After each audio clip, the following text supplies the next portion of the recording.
शिंदेंच्या hotel पॉलिटिक्सवर भाजपच्या वरिष्ठ नेत्यांनी नाराजी व्यक्त केल्याची माहिती सूत्रांकडून मिळते। मुंबई महापालिकेमध्ये शिवसेनेच्या कामगिरीवर देखील नाराजी असल्याची माहिती आहे। शिंदेंच्या दबाव तंत्राला बळी न पडण्याचे वरिष्ठांचे संकेत आहेत अशी माहिती सूत्रांकडून मिळते। 30 जानेवारीला भाजपचा महापौर बसणार असं देखील सूत्रांकडून कळतं। मुंबई पालिकेत कुणाचा महापौर बसणार याचा सस्पेन्स आता संपला असून भाजपचा महापौर येत्या 30 तारखेला बसणार असल्याची माहिती दिल्लीमध्ये झालेल्या बैठकीतून आली आहे। मुंबईमध्ये बहुमतासाठी 114 नगरसेवकांचं संख्याबळ गरजेचं असल्यानं भाजपला शिंदेंच्या शिवसेनेच्या 29 नगरसेवकांची गरज आहे।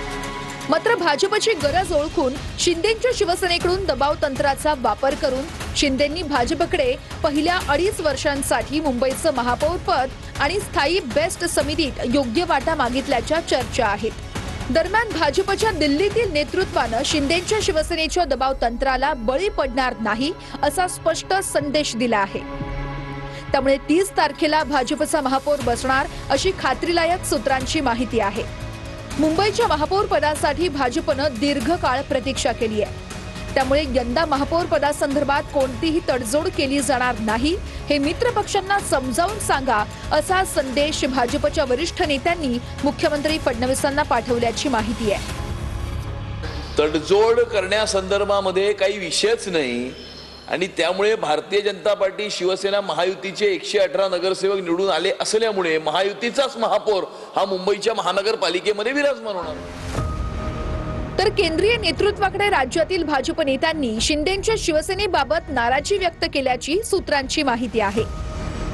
शिंदेंच्या शिवसेनेमुळे मुंबईमध्ये नुकसान झाल्याचं भाजपचं मत आहे। शिंदेंनी जास्त जागा लढल्यानं युतीच्या स्ट्राईक रेटवर परिणाम झाल्याचं भाजप नेत्यांचं मत आहे। भाजपनं जास्त जागा लढल्या असत्या तर 100हून अधिक जागा जिंकल्या असत्या अशी नेत्यांची भावना आहे। शिंदेंच्या हॉटेल पॉलिटिक्सवरही वरिष्ठ नेत्यांनी नाराजी व्यक्त केली आहे। जे जागा वाटप झालं ते योग्यच होतं। त्याचं कारण असं आहे की जो निकाल लागला त्या निकालामध्ये हाफवे मार्क हा 114 होता। त्याही प्रकारची नाराजगी नाही। त्यांनी त्यांचं एकत्रीकरण केलं होतं। त्या ठिकाणी त्यांची कार्यशाळा होती। त्या ठिकाणी नवीन निवडून आलेल्या नगरसेवकांना मार्गदर्शन करण्याच्या दृष्टिकोनातून हे एकत्रीकरण होतं।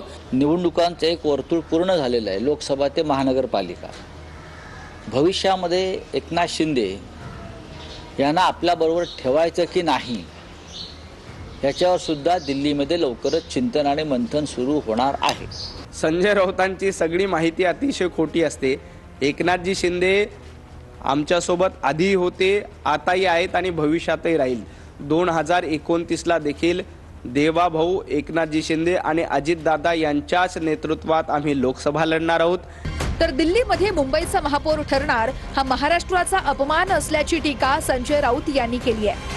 महापौर जर महायुतीचाच होणार वगैरे जर कोणी म्हणत असेल तर मग सौदेबाजी का सुरू आहे आणि नगरसेवकांना लपवून ठेवणं, पित्रांचे फोडण्याचा प्रयत्न करणं। सौदेबाजीची व्याख्या संजय राऊतांना जास्त कळते, कारण भांडूपच्या गाढव नाक्यावर बसून सौदेबाजी करणं हे संजय राऊतांचा धंदा आहे।